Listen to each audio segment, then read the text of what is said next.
नमस्कार, आप सभी का स्वागत है। जिस तरह से यूक्रेन और रूस के बीच भयावह जंग चल रही है, ऐसे में भारतीय छात्र जो 20,000 थे उसे लाने की चुनौती सरकार के ऊपर थी। बता दें कि लगातार जो सरकार के ऊपर विपक्षी भी निशाना साध रहे थे और जो यहाँ पर जो परिवार के लोग थे, खासकर जो बच्चे वहां पर पढ़ रहे थे, उनके परिवार के लोगों की चिंता लगातार बढ़ रही थी, लगातार रो रहे थे। पहली लड़की अंजलि कुमारी जो दरभंगा पहुंची थी, उसके बाद जो यहाँ पर मोहम्मद जैद जो हायाघाट के रहने वाले थे। इसके बाद महत्वपूर्ण बात बता दें कि लगातार जो आना शुरू हुआ, भारत सरकार के द्वारा जो प्रयास किया गया वो लगातार सफल रहा और भारी संख्या में छात्र छात्राएं दरभंगा, बिहार और भारत में लौट पाए, विभिन्न राज्यों में लौट पाए। हम इस वक्त मौजूद हैं वो किसान के घर पर, रामविलास साहू के घर पर, हरिनगर कुशेश्वर स्थान के रहने वाले हैं, आसो गांव है इनका। रोशन कुमार साहू यूक्रेन में मेडिकल की छात्र के रूप में गए थे, एमबीबीएस बनने के लिए गए थे। उनके पिता किसान हैं। जब हम यहां पहुंचे तब भी हमने देखा कि वो जो खेती है, खासकर जो तोरी का जो खेती है वो किए हुए थे, सरसों का। उन्होंने कहा है कि उसके बाद वो खेत से ही वापस लौट रहे थे, उस वक्त हम पहुंचे और उनका इंटरव्यू हमने लिया है कि उन्होंने कहा कि हम काफी चिंता में थे, उस बम के बीच से हमारा बेटा वापस आ गया है। रोशन साहू ने अपने इंटरव्यू में बताया है कि वहां भयावह स्थिति था, लगातार चारों दिशा में बम गिर रहा था, मेट्रो स्टेशन के नीचे गिरे, कैसे भी बचकर भारत, दरभंगा, कुशेश्वर स्थान अपने घर पहुंच गए हैं। उनके परिवार के लोगों से मिलने के लिए आसपास की महिलाएं, आसपास के लोग यहां पर आ रहे हैं। सब्सक्राइब शेयर कीजिएगा। 2 बहन है, चाची है, मां है, सभी लोग चिंता में थे क्योंकि रोशन साहू का वहां से बचकर आना एक मुश्किल काम था, ऐसा रोशन साहू ने बताया है।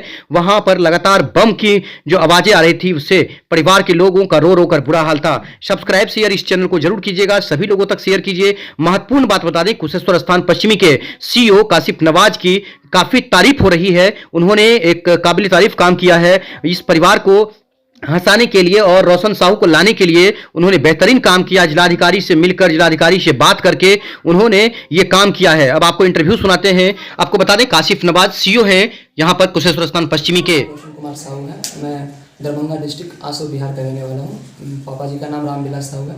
मैं एमबीबीएस सेकेंड ईयर का स्टूडेंट हूँ। इवानो फ्रांसिस नेशनल मेडिकल यूनिवर्सिटी में पढ़ता हूँ। और यूक्रेन में 24 फरवरी से वार स्टार्ट हो गया था, तो मैंने 24 फरवरी को एक ट्रेन लिया था और उससे मैं कीव गया था। कीव में मुझे कुछ थोड़ा बहुत काम था और जब मैं सुबह 8 बजे ट्रेन से उतरा तो मैंने देखा कि कीव में सभी जगह बमबारी हो रही थी। तो मैं उस टाइम कीव में फंस गया था पूरे एक दिन के लिए। तो मैंने एक दिन कीव के मेट्रो में भी एक रात वहाँ पे भी स्टे किया था। उसके बाद मुझे ऐसा लगा कि मैं कीव से इवानो नहीं आ पाऊँगा, लेकिन वहाँ के यूक्रेनियन गवर्नमेंट ने ट्रेन को फ्री कर दिया था, दोबारा ट्रेन आने लगी। तो मैं कीव से इवानो दोबारा आया और उसके बाद इवानो में रुका अपने गवर्नमेंट हॉस्टल में। उसके बाद जब मैंने इवानो से रोमानिया और पोलैंड के बॉर्डर के लिए गया तो वहाँ पे मैंने देखा कि रोमानिया पोलैंड के बॉर्डर पे बहुत सारे बच्चे फंसे हुए थे। वहाँ का टेम्परेचर -5 डिग्री था, जो मैं वहाँ के टेम्परेचर में रह नहीं सकता था। मैंने सारे बच्चों के साथ रोमानिया बॉर्डर पे गया, बट वहाँ से मैं दोबारा रिटर्न होकर अपने हॉस्टल में आ गया। फिर मैंने प्लानिंग किया कि मैं दूसरा दिन जाऊँगा वहाँ पर। और उसके बाद जब मैं वहाँ पे था इवानो में, मैंने 3 तारीख को प्लानिंग किया कि मैं दोबारा से स्लोवाकिया बॉर्डर पे जाऊँ। स्लोवाकिया बॉर्डर पे उतना भीड़ नहीं था, तो मेरा प्लान ये था कि मैं नहीं आऊँ, मैं यूक्रेन में ही रहूँ। बट जब मैं 3 तारीख को शॉपिंग करने के लिए मॉल में गया तो वहाँ पे सारे सामान, सारे मॉल बंद हो रहे थे। तो वहाँ का सिचुएशन बहुत ज़्यादा ख़राब हो रहा था। तो इसलिए मैंने प्लान किया कि मैं 3 तारीख को वहाँ से निकलूँ इवानो से स्लोवाकिया बॉर्डर के लिए। और मैं जब स्लोवाकिया बॉर्डर से इवानो के लिए टैक्सी वालों से पूछा कि कितना ले रहे, तो उसने मुझसे 1 लाख रुपये चार्ज किए। और मैं 4 लोग थे, तो चारों लोग ने मिलकर $1000 उनको पे किया। और उसके बाद मैंने स्लोवाकिया बॉर्डर गया और वहाँ पे मुझे अच्छे से एंट्री मिल गई। 1 घंटे के अंदर मुझे स्लोवाकिया बॉर्डर की एंट्री मिल गई और वहाँ पे इंडियन एम्बेसी के सारे लोग थे जिन्होंने सारी फैसिलिटी दी, होटल वगैरह जो भी था। फिर जाके 5 को मेरा फ़्लाइट था। इंडियन एम्बेसी ने 5 को फ़्लाइट बुक करवाए और फिर जाकर मैंने फ़्लाइट से दिल्ली आया और दिल्ली से पटना। और जो भी कॉस्ट था सरकार ने सारी चीज़ें फ्री करवा दी थी, मुझे किसी भी तरह का प्रॉब्लम नहीं हुई। Thank you. कितना खुश हैं, बेटा आ गया है? बहुत खुश है। ये जब नहीं आया था तो क्या लग रहा था? बहुत दिक्कत लगता था, चिंता में रहते थे। क्या चिंता था? बम गिर जाएगा बड़ा। किसके पास? बचवा के पास। हाँ। तो इसीलिए दिन में 4 बार 5 बार वीडियो कॉलिंग करके उसको खबर लेते थे। तो वीडियो कॉलिंग हो जाता था आसानी से? वीडियो कॉलिंग हो जाता था। तो कभी ऐसा भी होता था कि नेट आपका कम हो जाता है कि उसका? हाँ, कभी कम हो जाता था। अच्छा, तो ये बताएं कि कब से परेशानी शुरू हुई थी, कितने दिन से जो बेटा है आपका? करीब 8 रोज से। 8 रोज। तो फिर उनको कैसे बचा कर लाए आप लोग, कैसे वो आप आए यहाँ पर? उसको बार बार कहे जो आप चले आइए, आप चले आइए। तो कहा जो हाँ इतना तारीख को हम जाएंगे। तो वह गया की कहते हैं यूक्रेन का राजधानी, वहाँ गया। 1 रोज रह के बड़ा दिक्कत के साथ वहाँ रहा। फिर मेट्रो पकड़कर फिर अपना डेरा में आया। और फिर उसके बाद प्लान बनाया, तब बॉर्डर पर दूसरे दिन बॉर्डर पर आके अब उसके बाद दूसरा देश जाके वह प्लेन पकड़ा। क्या करते थे वहाँ पर वो? पढ़ाई करते थे किस चीज़ का? MBBS का। MBBS का। जी। अच्छा, तो MBBS का कितने साल पहले भेजे थे बेटा को? 2 साल पहले 2 साल। क्या क्या मतलब आशा लेकर के भेजे थे यहाँ से? जो वह MBBS करके डिग्री प्राप्त करके आएगा। वहाँ पर क्या खासियत है जो वहाँ पर भेजने का? वहाँ पर खासियत कुछ पैसा कम लगता है, जहाँ की भारत में इंडिया में 1 करोड़ रुपया लगता है तो वहाँ 50 लाख 40 लाख में हो जाता है। तो फर्स्ट सेमेस्टर में कितना लग गया था उनको? करीब करीब 20 लाख। 20 लाख लग गया था। जी। अच्छा, अब क्या लग रहा है कि जो अब 4-5 लाख रुपया का प्रति सालाना। क्या स्थिति है अभी, अगर वापस जाने की बात अगर करें तो क्या लग रहा है कि बेटा क्या बोल रहा है, फिर से जाना है हाँ, या फिर से जाना है। स्थिति सामान्य होगा तो? हाँ, वहाँ पर अगर लड़ाई झगड़ा शांत हो गया तो फिर वह चले जाएगा, अगर कल शांत हो गया तो परसों चले जाएगा। बेटा वहाँ से आने के बाद क्या बोला, क्या क्या स्थिति था वहाँ का? वहाँ का स्थिति गड़बड़े था, पूरा गड़बड़ और स्थिति खराबे हो गया। आने के बाद तो वहाँ से यूक्रेन से मतलब कितना भाड़ा लगा उनको आने में?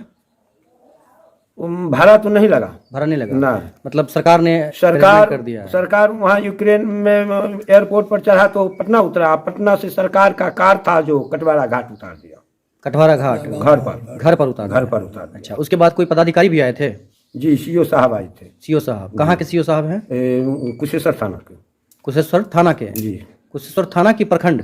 पर कुशेश्वर थाना भी है, प्रखंड भी है। तो प्रखंड के सीओ साहब हुए जी ना? जी, प्रखंड से। आपका नाम क्या है? रामविलास साहब। क्या चाहते हैं जो बच्चे वहाँ पर फंसे हैं, क्या चाहते हैं? बच्चा तो आ गया, नहीं, और कोई जो बच्चे फंसे हैं वहाँ पर, आप क्या चाहते हैं? दंगा है तब तक उसको यहाँ चले आवे, कोई भी बता। हाँ, हमारा लड़का जो आ गया तो हमसे अनुरोध है जो जिसका भी बच्चा हो वह पुनः फिर वापस आ जाए। अच्छा, ये बताएं कि आपका नाम क्या हुआ? रामविलास साहब। आपके पिताजी का? स्वर्गीय दरोगी साहब। और जो बेटा है वो उसका नाम क्या है पूरा? रोशन कुमार। वो कितना भाई बहन है? 3 भाई 3 बहन। क्या ये यूक्रेन में था और दूसरे लोग क्या कर रहे हैं? दूसरे लोग खेती कर रहे हैं, दूसरा भाई खेती कर रहा है? खेती कर रहे हैं, अच्छा, एक किसान है, एक यूक्रेन में पढ़ाई कर रहा है। एक पढ़ाई कर रहा है। अच्छा, तो ये बताएं कि आप लोग क्या करते हैं, आप क्या करते हैं? हम किसानी करते हैं। किसानी करते हैं। जी तो खेती करके ही अपना मतलब चाहे कि बेटा डॉक्टर बन जाए? जी जी। गांव का नाम? आसू। और ये कौन सा वार्ड क्या है?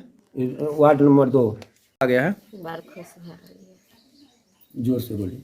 बड़ खुश भए गेलियै। हम्म। चैन नहीं भेटैत रहै देहमे, नींद नहीं होइत रहै, हरदम कानिते रहैत रहूँ, खाना नहीं खाइत रहूँ, बड़ चिंतामे रहैत रहूँ। फिर क्या तम्हर जाऊँ तम्हर हरदम चिंते लागल रहै। हम्म। आ बौआ आबि गेल तब चैन भए गेलहुँ। जब बेटा फंसा हुआ वहाँ क्या मन में क्या आ रहा था, क्या सोच रहे थे मन में? जे बेटाके देह पर बम गिर जाए तऽ केना रहत। बड़ चिंतामे लागल रहै, हरदम कानिते रहै, केना हमर बेटा पहुँचतै तब तक। ऊपर वाले से क्या मन बना रहे थे, उनसे क्या गुहार लगा रहे थे भगवान से? भगवानके कहै छै भगवान हमर बेटा चलि आयल, आब खुश भए गेलहुँ, हुनके प्रार्थना करै छियै। जे एतेक करोड़ों रुपैआ खर्च करै लए कथी लए भेज देलियै, गाँवे घरमे रहिते होइ रहै। कहलखिन नहि गाँव घरमे नहि रहतै, जब एतेक पढ़े लेलकै तऽ गाँव घरमे बैठने से काम चलतै। ओतऽ भेज देलियै जे थोड़ बहुत पैसा कनि कम लागतै, पढ़ि लेतै तऽ नौकरी चाकरी मिलतै तऽ अपन गुजर चलेतै, ताहिके वजहसँ भेज देल गेलै। और बात एहिठुन से इएह रहलै, बुझलखिन ने। हमरो बेटा चलि अयलै, सभेके चलि आबै, सबके माय बाप खुश भए जेतै। क्या नाम हुआ आपका? विमला देवी। गाँव? गाँव आसू। बेटा का नाम? बेटाके नाम रोशन कुमार। 2-4 दिन पहिने से हमरा पता टेलीविजन देखैत रहिए ने, तऽ ओहिमे लड़ाइ यूक्रेनके आ रूसके जब हुअ लागल, कहलियै बाप रे, ई तऽ हमर भतीजो छै एगो। बड़ा अफसोस 2-3 दिन भेल। तकर बाद हमर भाय भेल छोट हमरा पर से, तऽ एकरा कहबो केलियै रो बचबा छौ अयलो कि नहि, कहलकै नहि एखन छै, आबि गेलै बॉर्डर पर आबि गेलै। बॉर्डर पर अयलाके बादमे आब आबि जेतै, तऽ बड़ा हमरो खुश भेल जे आब आबि गेलै अपना गाँव। कितना गर्व है बेटा के ऊपर, इस परिवार के ऊपर कि यूक्रेन जाके पढ़ाई कर रहा था, डॉक्टर बन जाता? कहलियै हमर परिवार एको गो पढ़ि लेलकै, अथी सर्विस भए गेलै, तऽ हमरा बड़ा एकदम खुशी छियै जे कि हाँ हमरा खानदानमे एगो निकलि गेलै, जे ई गाँव नहीं निकललै तऽ हमरा खानदानमे एगो। गांव में और डॉक्टर साहब हैं कि नहीं पहले से? हाँ, डॉक्टर साहब तो छै छोटा मोटा, पहले से नहीं, डॉक्टर पहले नहीं, MBBS नहीं है कोई? उ डॉक्टर नहीं छै, सुइया भोंके वाला सब छै, वो जनमारू वाला सब छै, वो आर कोनो काम नहीं छै। MBBS तो चलती है जब मैंने कि हाँ नीचे डाल। क्या क्या मन आप लोगों को क्या लग रहा था कि ये MBBS बन जाता तो गांव का सेवा करता? हाँ हाँ, गांव की सेवा करते हैं। और जहाँ तक जे रहे जनता जनार्दन के सब हम तो चाहे छियै भगवान के दया से सब सुखी रहे आ करे आ सब जोश लग जाए। बुझलिए न? क्या नाम हुआ? जीबू साहब गांव आसो कौन था लड़का जो आया है यूक्रेन से? कौन है आपका? भतीजा हमारा लगता है।